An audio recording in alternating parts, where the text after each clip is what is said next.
Hello everyone, welcome to your YouTube channel पढ़ाई मिनिया। कैसे हैं आप सब। और आज हम आपके साथ डिस्कस करेंगे top 10 mixed questions.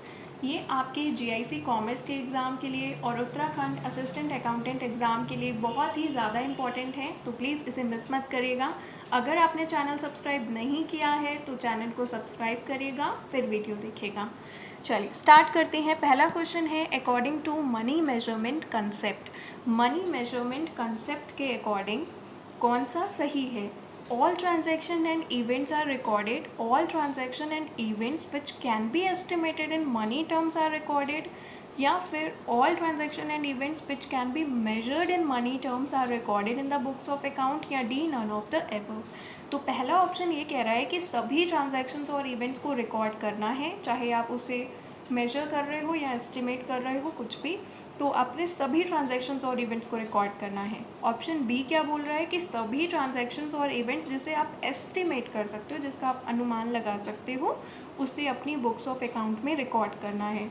Option C के अकॉर्डिंग क्या है कि वो ट्रांजैक्शन और इवेंट्स जो आप मेजर कर सकते हो मनी में, आपने उसे रिकॉर्ड करना है। तो इसका राइट ऑप्शन है सी वाला, क्योंकि सभी ट्रांजैक्शंस और इवेंट्स जो आप मेजर कर सकते हो, यहाँ पर एस्टिमेट वर्ड का यूज़ है, तो दोनों में कंफ्यूज नहीं होना है। जिसे आप मेजर कर सकते हो, अनुमान नहीं है यहाँ पर, माप सकते हो, आपने उसी ट्रांजैक्शंस और इवेंट्स को अपनी बुक्स ऑफ अकाउंट में रिकॉर्ड करना है। मान लीजिए मैंने बोला कि मेरे पास 10 कंप्यूटर्स हैं, तो क्या मैं इसे अपनी बुक्स ऑफ अकाउंट्स में रिकॉर्ड करूँगी? नहीं करूँगी। क्यों? क्योंकि मैंने ये नहीं बताया कि मेरे 10 कंप्यूटर्स की कीमत कितने की है, मैंने इसे मनी की फॉर्म में एक्सप्रेस नहीं किया है। तो इस प्रिंसिपल के अकॉर्डिंग मुझे क्या करना पड़ेगा, अपने ट्रांजैक्शन या इवेंट को मनी के फॉर्म में एक्सप्रेस करना पड़ेगा, तभी मैं उसे बुक्स ऑफ अकाउंट्स में रिकॉर्ड कर पाऊँगी। तो इसका जो राइट ऑप्शन है वो है सी, सभी ट्रांजैक्शंस और इवेंट्स जिसको आप मेजर कर सकते हो, मनी के टर्म्स नहीं, यहाँ पर टर्म्स, तो उसे आपने क्या करना है, रिकॉर्ड करना है बुक्स ऑफ अकाउंट में। नेक्स्ट क्वेश्चन, विच अकाउंटिंग स्टैंडर्ड, कौन सा अकाउंटिंग स्टैंडर्ड इम्पॉर्टेंट है इन्वेंट्री के वैल्यूएशन के लिए। तो वैल्यूएशन ऑफ इन्वेंट्री से रिलेटेड अकाउंटिंग स्टैंडर्ड कौन सा है, AS2। तो इसका राइट ऑप्शन क्या है, AS2। अब बात करते हैं AS3 किससे रिलेटेड है। तो AS3 रिलेटेड है कैश फ्लो स्टेटमेंट से। AS1 किससे रिलेटेड है। तो AS1 रिलेटेड है disclosure of accounting policies, disclosure of accounting policies. Accounting standard से रिलेटेड भी बहुत सारे क्वेश्चंस आपके प्रीवियस ईयर में बहुत सारे एग्जाम्स में पूछे गए हैं, तो इसे भी आप ज़रूर ध्यान रखिएगा। अलग अलग जो अकाउंटिंग स्टैंडर्ड्स की लिस्ट है उसे ज़रूर एक बार कवर करिएगा। अकाउंटिंग स्टैंडर्ड्स क्या होते हैं, ये एक गाइडलाइंस होते हैं जो अकाउंटिंग बॉडी द्वारा इशू किए जाते हैं। ICAI की अकाउंटिंग बॉडी द्वारा इसे इशू किया जाता है।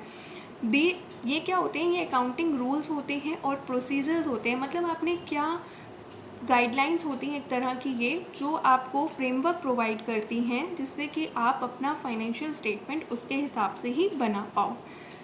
चलिए नेक्स्ट क्वेश्चन की तरफ चलते हैं।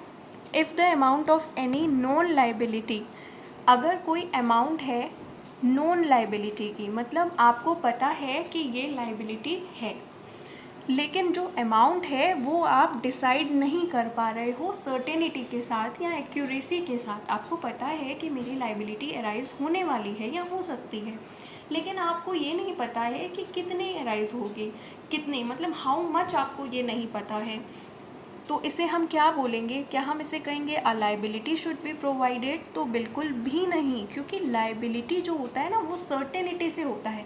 जैसे कि मैंने बोला कि मेरे क्रेडिटर्स 20,000 रुपये के हैं, तो इसका मतलब मुझे सर्टेनिटी से पता है ना कि 20,000 लोगों को क्या करना है, मुझे पैसा देना है। 20,000 रुपये के मेरे क्रेडिटर्स हैं, यहाँ पर कितना जो है, हाउ मच वर्ड जो है वो बिल्कुल सर्टेन है, निश्चित है। अब प्रोविज़न शुड बी मेड, तो बिल्कुल प्रोविज़न क्या करना पड़ेगा, बनाना पड़ेगा। जब ऐसी लाइबिलिटी है जिसके बारे में आप जानते हैं लेकिन अमाउंट आपको नहीं पता है, तो उसके लिए आप क्या मेंटेन करते हैं, प्रोविज़न मेंटेन करते हैं। जैसे प्रोविज़न फॉर डाउटफुल डेट्स, आप प्रोविज़न बना रहे हैं डाउटफुल डेट्स के लिए। आपको लग रहा है कि ये कुछ ऐसे डेटर्स हैं जो हो सकते हैं बैड डेट्स हो जाएं, तो उनके लिए आप पहले से ही क्या कर रहे हो, प्रोविज़न बना रहे हो। आपको पता है कि हो सकता है लाइबिलिटी अराइज हो जाए लेकिन अमाउंट नहीं पता है, तो प्रोविज़न आप बनाते हो। प्रोविज़न और रिज़र्व में कुछ डिफरेंस होते हैं, उसे हम डिस्कस करते हैं, क्योंकि आपके टॉपिक जो है सिलेबस में प्रोविज़न और रिज़र्व टॉपिक भी शामिल है।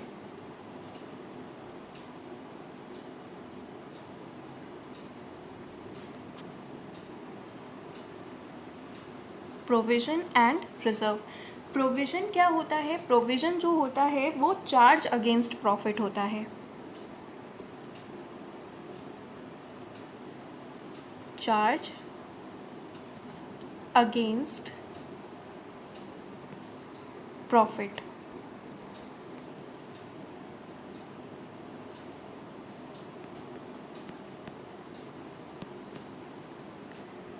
और रिज़र्व जो होता है वो आपका होता है एप्रोप्रिएशन ऑफ प्रॉफिट।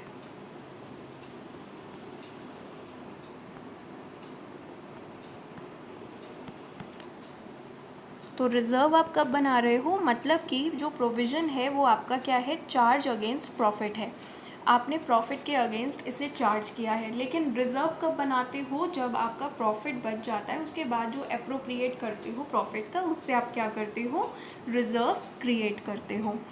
और अगर हम बात करते हैं प्रोविज़न और रिज़र्व से रिलेटेड, तो प्रोविज़न जो होता है उसे आप बाहर इन्वेस्ट नहीं कर सकते हो, नॉट इन्वेस्टेड आउटसाइड, आप इसको बाहर इन्वेस्ट नहीं कर सकते हो। लेकिन आप रिज़र्व को इन्वेस्ट कर सकते हो आउटसाइड। अगर आपने रिज़र्व को बाहर इन्वेस्ट कर दिया तो वो फिर वो रिज़र्व नहीं कहलाएगा, फिर वो क्या कहलाएगा, रिज़र्व फंड कहलाएगा। यहाँ पर ये चीज़ भी ध्यान रखिएगा कि जब आप रिज़र्व को बाहर इन्वेस्ट कर देंगे तो उसे क्या बोला जाएगा, रिज़र्व फंड बोला जाएगा।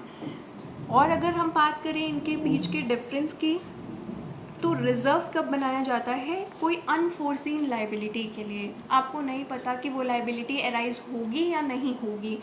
लेकिन प्रोविज़न किस लिए बनाया जाता है, नॉन लाइबिलिटी के लिए, बस अमाउंट आपको नहीं पता होता है, और लाइबिलिटी में आपको अमाउंट सर्टेनिटी के साथ पता होता है। इसका राइट ऑप्शन है बी वाला। नेक्स्ट क्वेश्चन पर चलते हैं। सेल्स दी हुई है 1 लाख रुपीज़, वेरिएबल कॉस्ट दी है 60,000, फिक्स्ड कॉस्ट दी है 30,000। तो आपसे पूछा गया है कि पीवी रेशियो निकालिए। पीवी रेशियो निकालने के लिए पीवी रेशियो का फॉर्मूला देखते हैं। पीवी रेशियो क्या होता है, PV ratio profit volume, PV ratio मतलब profit volume ratio is equals to contribution upon sales into 100। अब हम इसे सॉल्व करते हैं। कंट्रीब्यूशन कितना निकल आएगा, 1 लाख रुपए सेल्स दी है, सेल्स में से वेरिएबल कॉस्ट को माइनस करेंगे तो आपका कंट्रीब्यूशन निकल आएगा। कंट्रीब्यूशन कितना आएगा, 40,000 रुपये। और सेल्स कितनी दी हुई हैं, सेल्स दी हुई हैं 1 लाख रुपीज़। तो अब हम इसे क्या करेंगे, सॉल्व करेंगे। तो आपका आंसर कितना आ जाएगा, 40% पीवी रेशियो आ जाएगा। तो यहाँ पर राइट ऑप्शन क्या है, डी, पीवी रेशियो। एक और चीज़ देखते हैं, ब्रेक इवन पॉइंट का फॉर्मूला। तो बीईपी का फॉर्मूला क्या होता है, ब्रेक इवन पॉइंट का फॉर्मूला होता है fix cost upon PV ratio. यहाँ पर इस क्वेश्चन का ब्रेक इवन पॉइंट क्या निकलेगा, तो ब्रेक इवन पॉइंट निकलेगा, फिक्स कॉस्ट दी हुई है 30,000 और पीवी रेशियो कितना निकला था, 40%। तो इसे सॉल्व कर लेंगे।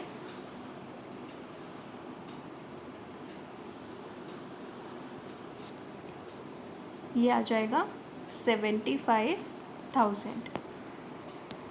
नेक्स्ट क्वेश्चन की तरफ चलते हैं। Ratios which are usually calculated in times, वो रेशियो जिसे आप कैलकुलेट करते हो टाइम्स में, मतलब आपका जो आंसर आता है वो कुछ ना कुछ टाइम्स में आता है, जैसे 2 टाइम्स, 2.5 टाइम्स, है ना, ऐसे। तो ऐसे रेशियोज़ को हम बोलते हैं एक्टिविटी रेशियोज़। प्रॉफिटेबिलिटी रेशियोज़ में जो आपका रेशियो होता है वो किस में एक्सप्रेस किया जाता है, परसेंटेज में एक्सप्रेस किया जाता है प्रॉफिटेबिलिटी रेशियो में। एक्टिविटी रेशियो का एग्जाम्पल बताइए। तो एक्टिविटी रेशियो का जो एग्जाम्पल होगा वो होगा inventory turnover ratio, debtor turnover ratio, ठीक है। और प्रॉफिटेबिलिटी रेशियो का एग्जाम्पल ग्रॉस प्रॉफिट रेशियो हो गया, नेट प्रॉफिट रेशियो हो गया। नेक्स्ट क्वेश्चन की तरफ चलते हैं। Which statement is true about cooperative societies, तो कोऑपरेटिव सोसाइटी के बारे में कौन सी स्टेटमेंट सही है। It is a voluntary association of persons. Voluntary association का मतलब होता है कि जो मेंबरशिप होती है, जो सदस्यता ग्रहण करनी होती है, वो वॉलेंट्री होती है, मतलब इच्छा के अनुसार है। तो बिल्कुल ये हर एक के लिए ओपन होता है, किसी को कोई रिस्ट्रिक्शन नहीं है, चाहे वो रिलीजन या कास्ट या जेंडर, ऐसा कोई भी रिस्ट्रिक्शन नहीं होता है। वॉलेंट्री एसोसिएशन है, वॉलेंट्री मेंबरशिप है, कोई भी इसे ज्वाइन कर सकता है। मोटिव क्या होता है, वेलफेयर ऑफ नंबर्स नहीं, यहाँ पर होगा मेंबर्स। तो कोऑपरेटिव सोसाइटी का जो मेन मकसद होता है वो यही होता है कि जो भी मेंबर्स हैं उनकी म्यूचुअल हेल्प की जाए, आपसी हेल्प करी जाए, आपसी मदद करी जाए और वेलफेयर देखा जाए। पैसा कमाना मकसद नहीं होता है, बल्कि सर्विस देना अपने सदस्यों को, ठीक है। मतलब जो इनका ये वो लोग बनाते हैं कोऑपरेटिव सोसाइटी, जिनका पर्पस क्या होता है, एक ही होता है। Next, it is compulsory to be registered, तो बिल्कुल इसे रजिस्टर्ड कराना भी कंपल्सरी होता है under cooperative societies act 1912। Principle of one man two votes govern it, तो ये वाला ऑप्शन बिल्कुल राइट नहीं है, ये रॉन्ग है। जो प्रिंसिपल होता है वो क्या होता है, वन मैन वन वोट। तो यहाँ पर कौन सा प्रिंसिपल चलता है कोऑपरेटिव सोसाइटी में, एक मैन का एक वोट होगा। तो वन मैन वन वोट का जो प्रिंसिपल है वो चलता है, चाहे जितनी भी कैपिटल जिस मेंबर ने कंट्रीब्यूट करी हो, इससे कोई फ़र्क नहीं पड़ता, वन मैन का एक वोट होगा। और अगर हम बात करते हैं कोऑपरेटिव सोसाइटी के बारे में, तो आपको कुछ और बातें भी ध्यान रखनी है। जो मेंबर्स की लायबिलिटी होती है वो भी लिमिटेड होती है, जितना कैपिटल कंट्रीब्यूट करते हैं उतने तक लिमिटेड भी होती है। चलिए नेक्स्ट क्वेश्चन की तरफ। Which of the following is not governed under the contract of indemnity, तो इनमें से कौन सा इंडेमनिटी के कॉन्ट्रैक्ट के अंडर कवर नहीं होता है। ये क्वेश्चन भी बहुत बार पूछा गया है, बहुत सारे प्रीवियस ईयर क्वेश्चंस जब आप पेपर सॉल्व करेंगे तो ये क्वेश्चन भी आपको ज़रूर देखने को मिलेगा। प्रिंसिपल ऑफ इंडेमनिटी का मतलब क्या है कि जो इंश्योरेंस का कॉन्ट्रैक्ट होता है वो कोई प्रॉफिट मेकिंग के लिए नहीं होता है, बल्कि इंश्योर्ड पर्सन को उसकी पहले वाली फाइनेंशियल पोजीशन में लाकर खड़ा कर देना। मतलब इस प्रिंसिपल के अकॉर्डिंग इंश्योरेंस का मतलब ये नहीं है कि आप प्रॉफिट मेक करो, प्रॉफिट अर्न करो।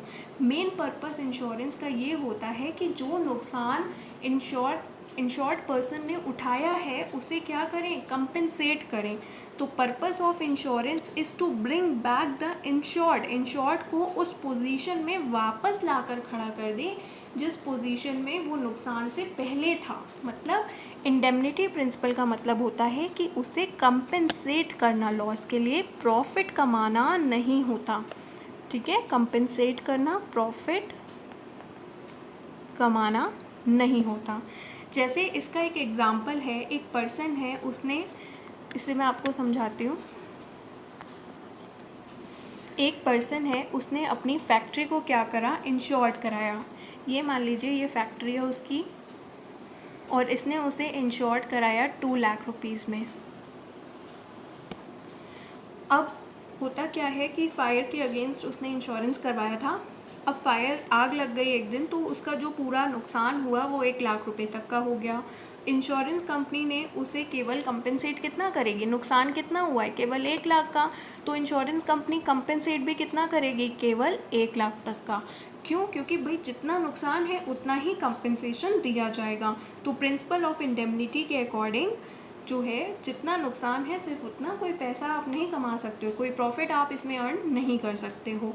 लेकिन अब बात है क्वेश्चन में कि प्रिंसिपल ऑफ इंडेमनिटी किस में अप्लाई नहीं होता, कौन किस में कवर्ड नहीं होता है। तो ये लाइफ इंश्योरेंस में कवर्ड नहीं होता है।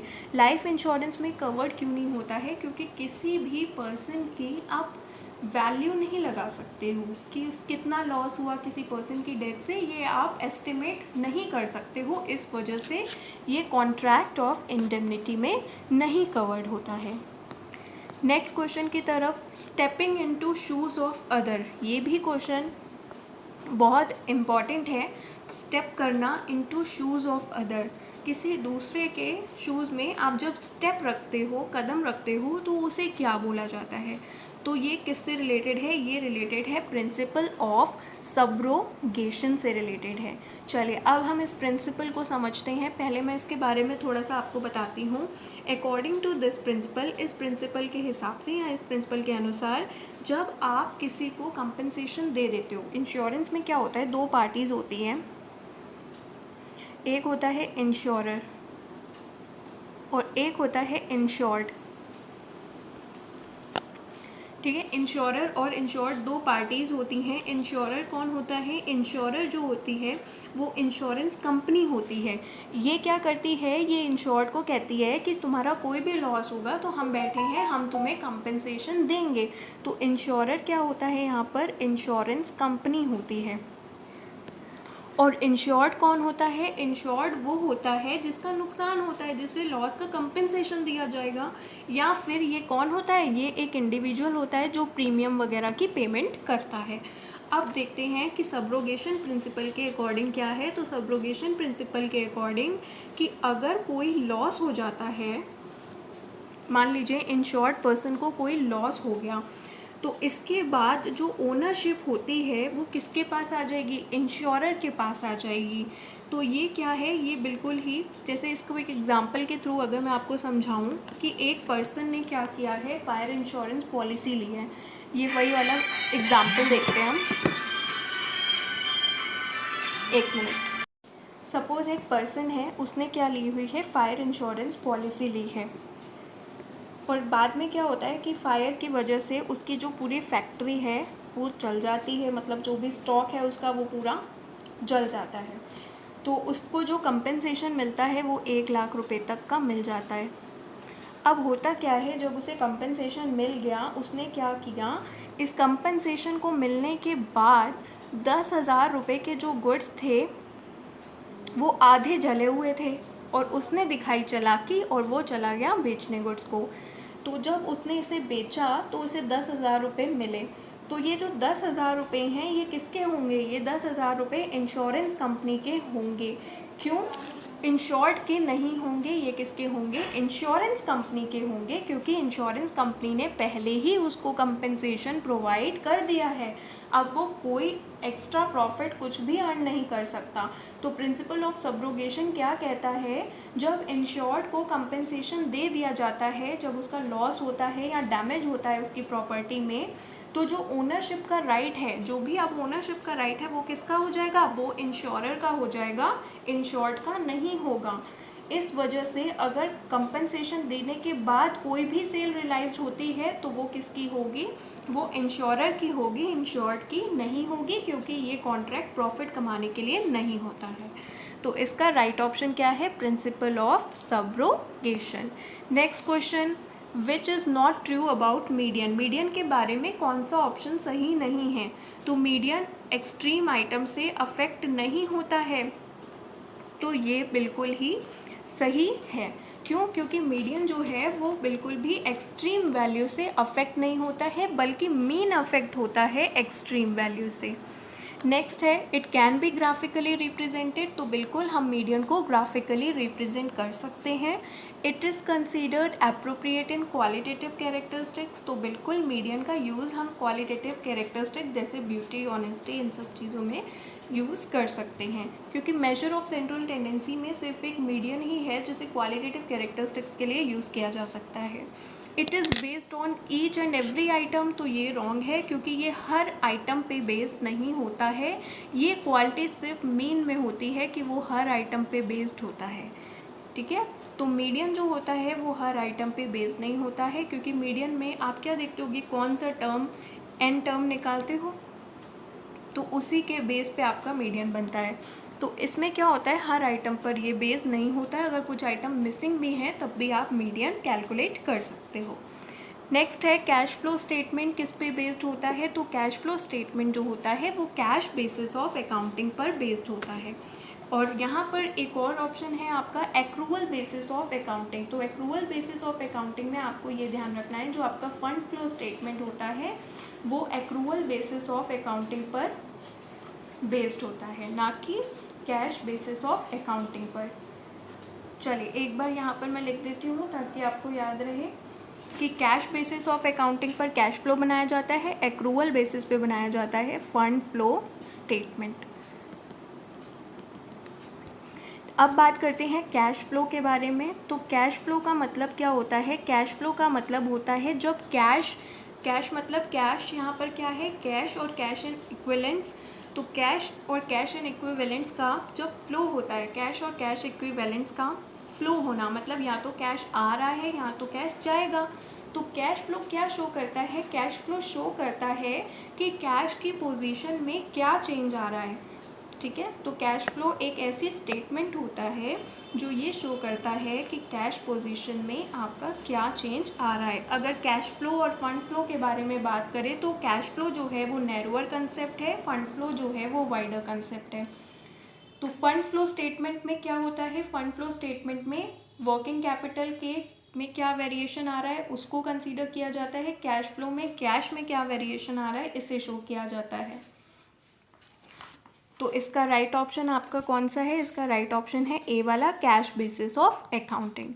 तो आई होप कि आपको आज के 10 क्वेश्चंस अच्छे लगे हों, और अच्छे लगे हों तो प्लीज़ लाइक करिएगा and thank you for watching the video.